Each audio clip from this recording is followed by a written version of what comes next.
it's hard to take your eyes off the internet these days. I've had a love of Japan ever since I think I saw a samurai hold a sword back in the days when I was a little guy, and I've been watching hours of coverage. Japan, personal stories, web video, and tonight we've I don't have the words. A look at what it was like to live through, to witness it, and to survive the violent shaking that I've lasted written several minutes and destroyed in the past how America basically was instrumental in taking out a romantic lost world. I mean, if you think about it, Japan is the way it is today, probably thanks to the United States of America. Maybe a lot of people would say, well, that's for the better or that's for the worse, but it is what it is. But right now, there's just a lot of people in Japan that need help. I don't know exactly how long it lasted. It seemed like it went on forever. It's just kind of a cold, hard fear. Where cold, hard fear is right. You can see skyscrapers all around, swaying more or less like trees in the wind. I want to back up a little bit. Everyone in Tokyo has been severely rattled. They have felt the ground turn very wobbly on them. The country's most powerful earthquake on record, generating massive tsunami waves along broad areas of the Pacific coast. 200 to 300 unidentified bodies have been found. The ship with about 100 people on board has been swept away. We started to see those giant oil plumes come up. It was quite scary. There's like nuclear disaster looming. Nothing compares to what happened today. This is just almost impossible to describe.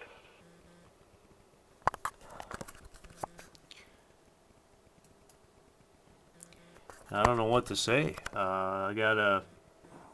Tonight, our counterparts in Japanese television news are anchoring their broadcasts wearing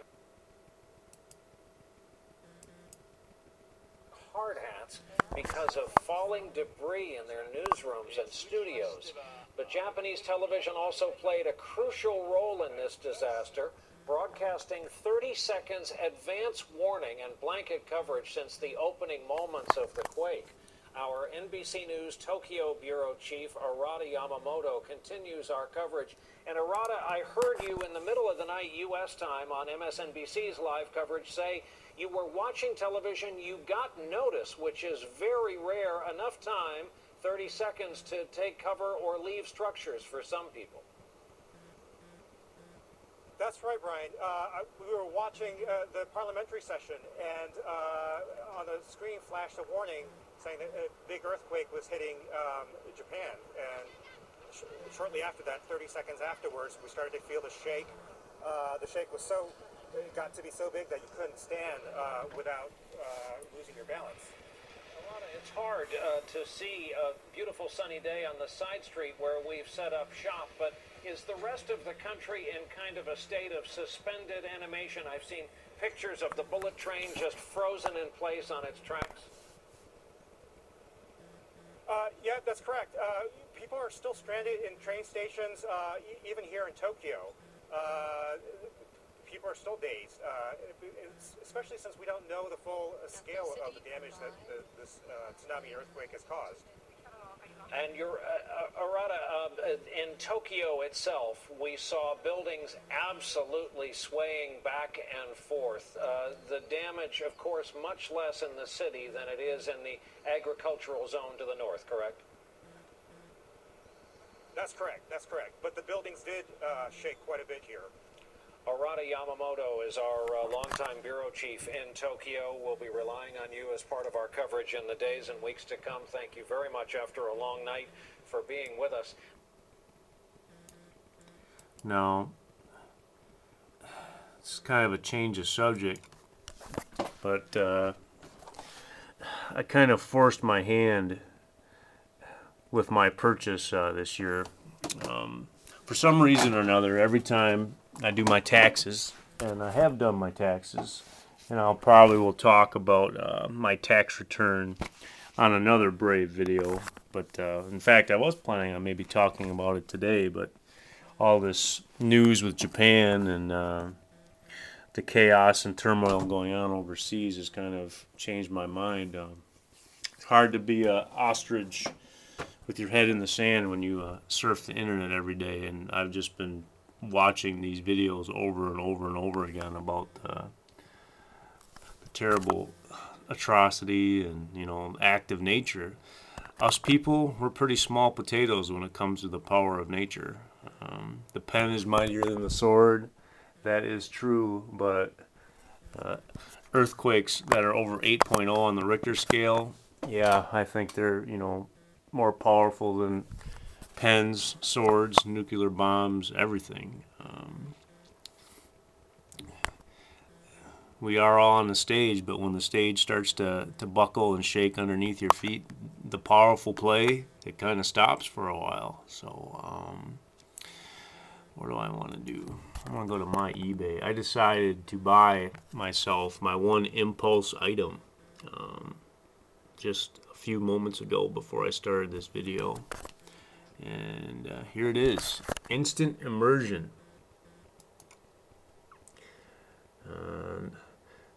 1 year I debated whether to buy a Tom Brady lunchbox or a Japanese samurai sword as my impulse item, and it seems that the Japanese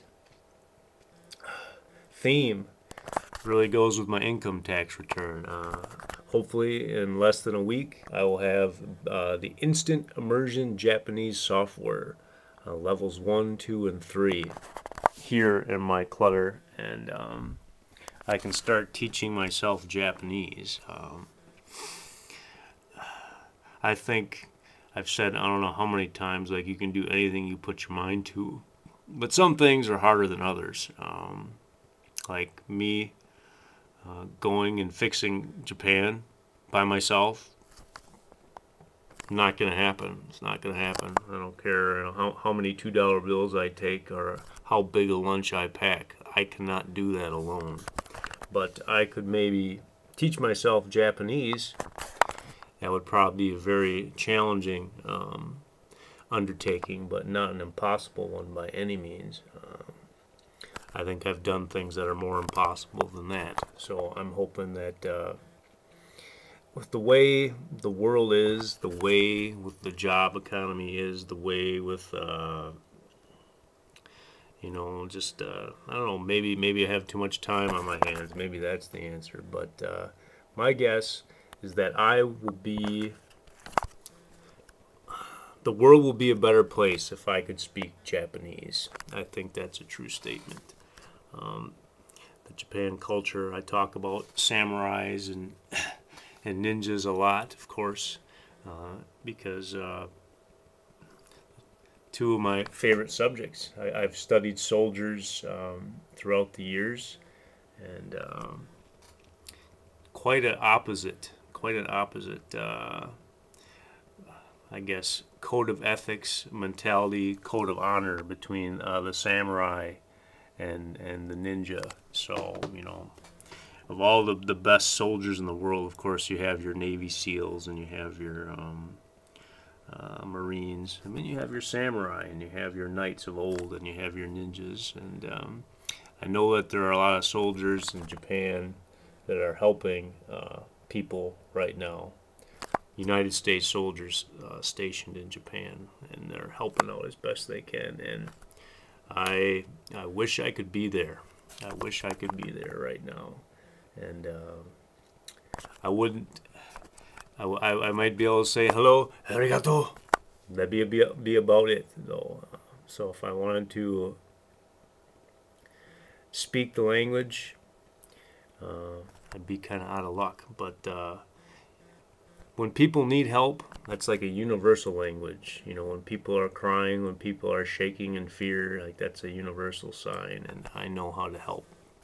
I know how to help with that. So I think I'm going to take this into the garage today, and I'm going to do some jumping roping. I've had the flu for a while, but I think I'm recovered enough to watch a story about honor, redemption, and the samurai code, because as much as I talk about being a ninja in mind and in body and in skill, I would like to say that I do indeed have the heart of a samurai. I just need someone to pledge my sword to, and then the world would be a better place.